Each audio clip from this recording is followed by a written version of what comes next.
Assalamualaikum warahmatullahi wabarakatuh. Nama saya Ais Rohalia dengan NIM 2014-20123. Di sini saya akan membuat video untuk memenuhi tugas mata kuliah manajemen risiko yang dimana akan membahas tentang hubungan manajemen risiko operasional dan juga manajemen risiko reputasi. Manajemen risiko operasional adalah proses kerugian yang diakibatkan oleh proses internal yang kurang memadai.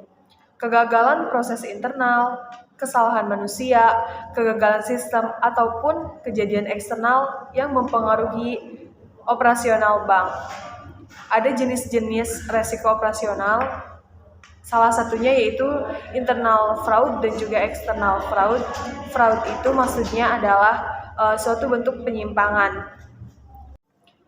Contoh dari manajemen risiko operasional itu salah satunya dari kesalahan manusia.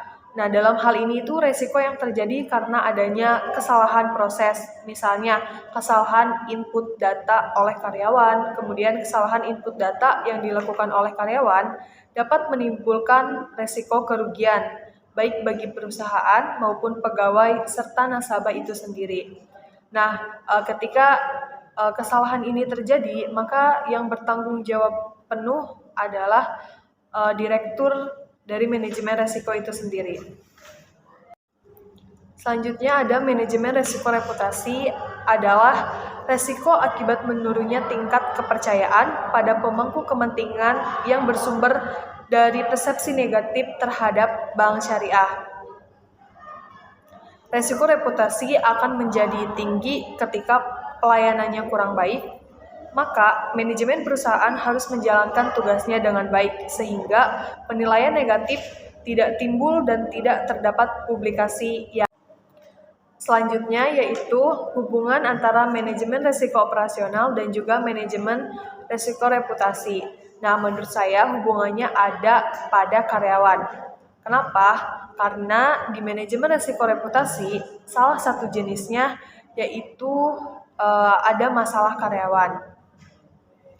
Di dalam manajemen risiko operasional itu bisa terjadi kesalahan input data oleh karyawan. Nah, kalau di manajemen risiko reputasi itu ada kelalaian dari karyawan yang dimana akan mengakibatkan sebuah reputasi bank itu tidak baik. Semisal contohnya yaitu karyawan yang datang terlambat, kemudian karyawan dengan pakaian yang kurang rapi, terus tidak memakai name tag ataupun ke kantor dengan menggunakan sendal, itu merupakan hal-hal sepele yang dilakukan oleh karyawan yang dimana akan mengakibatkan suatu bank itu reputasinya menurun atau reputasi bank itu tidak baik. Mungkin itu saja yang dapat saya sampaikan terkait manajemen risiko operasional dan manajemen risiko reputasi serta hubungan di antara keduanya. Terima kasih. Wassalamualaikum warahmatullahi wabarakatuh.